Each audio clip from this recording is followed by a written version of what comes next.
Bonjour et bienvenue dans ce nouvel extrait issu de la formation multimodale CGX3 Administrateur de FMC Digital.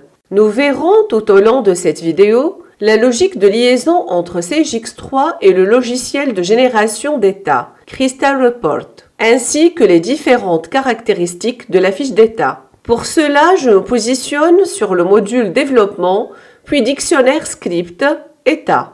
En effet, le dictionnaire des états permet tout d'abord d'établir la liaison entre un état Crystal Report avec l'extension RPT et la fiche d'état X3, de rassembler l'ensemble des états Crystal Report prédéfinis par Sage dans la liste à gauche pour être lancés par la suite, de créer ou de dupliquer un état en respectant les règles de nommage, ou bien de modifier la fiche d'un état existant soit au niveau des caractéristiques, ou bien pour pointer sur un autre état Crystal Report. Nous allons parcourir ensemble l'une des fiches pour découvrir au fur et à mesure la liaison avec Crystal Report. J'ouvre l'état liste des factures, identifié par le code SBON-FAC. Le code d'activité me permet de signer les nouveaux états ajoutés au niveau de SageX3, c'est-à-dire les états spécifiques dont leur nom commence par X, Y, Z.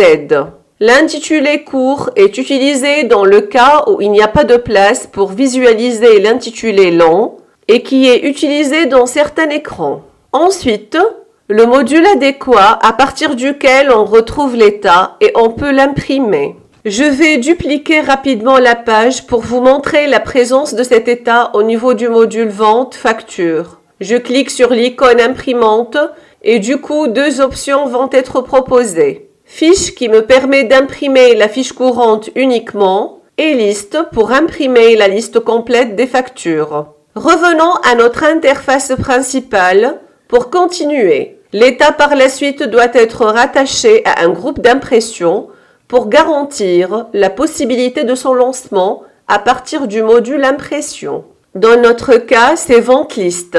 Si cette case est cochée multilangue, donc au moment de la validation de l'état, il va être généré dans toutes les langues et stocké sous le répertoire Report, qu'on va le voir un peu plus tard. Sinon, il va être généré uniquement dans la langue spécifiée. Le bloc caractéristique de la sortie est destiné aux paramètres d'impression ainsi qu'à la définition du support d'impression. On peut, à partir de ce champ destination, affecter le format d'export qu'on peut paramétrer à partir du module paramétrage, destination. Le script standard, c'est la partie traitement dans laquelle on pourra ajouter des sous-programmes d'initialisation par exemple. Passons à la partie Crystal Report. Et à ce niveau, la liaison va être établie entre les états. Cette partie permet de rattacher l'état Crystal Report avec l'extension .rpt au niveau du répertoire Report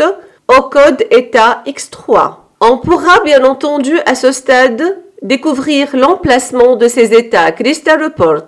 Pour cela, j'accède sous le C, puis dossier, et j'accède au niveau de notre dossier racine X3. Puis sous le répertoire Report, on se retrouve avec des sous-répertoires décomposés par langue.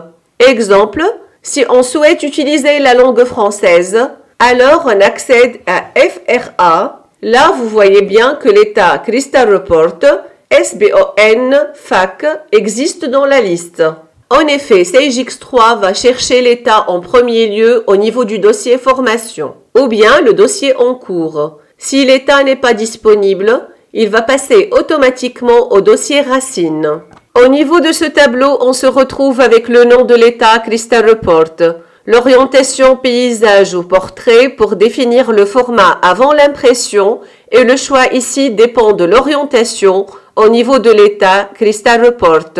Le statut par défaut est partagé, indiquant que cet état sera partagé pour tous les utilisateurs. Au niveau de ce tableau, on pourra associer de 1 à 5 états Crystal Report. Et donc, lors du lancement de l'impression, ils vont être exécutés l'un après l'autre. Si cette case non exécutable est cochée, donc l'état ne s'affiche pas au niveau du module impression. Batch obligatoire, c'est pour réserver l'état au processus batch et la contrainte horaire est relative au serveur batch. Voyons maintenant dans le cadre de la restriction d'utilisation d'état le bloc autorisation. Le site peut être présenté comme un critère de restriction pour interdire d'autres sites d'imprimer l'état en cours. Et si cette case est cochée, donc je définis la fonction à utiliser. Le code d'accès permet d'interdire l'exécution de l'état pour un utilisateur bien défini. Le tableau paramètres présente les champs nécessaires pour l'exécution de l'état Crystal Report. La case paramètres de segmentation est utilisée lorsque nous avons besoin d'éclater un état volumineux selon un paramètre bien défini et du coup, l'impression va être éclatée en plusieurs impressions. On termine avec l'onglet Données. La partie source de données et tables seront alimentées dans le cas où l'état se base sur un ou plusieurs tables d'un autre dossier. À ce niveau, il est obligatoire que les dossiers soient liés. Donc, il suffit que la liaison soit effectuée. Ça nous permet en l'occurrence d'imprimer les états sous plusieurs formats associés pour chaque module. J'espère que ce tuto vous a donné envie de suivre nos autres vidéos et de vous inscrire à l'une de nos prochaines formations. Pour rappel, nos formations sont prises en charge par le compte CPF et le Pôle emploi. Si vous avez des questions, n'hésitez pas à commenter, on s'engage à vous répondre.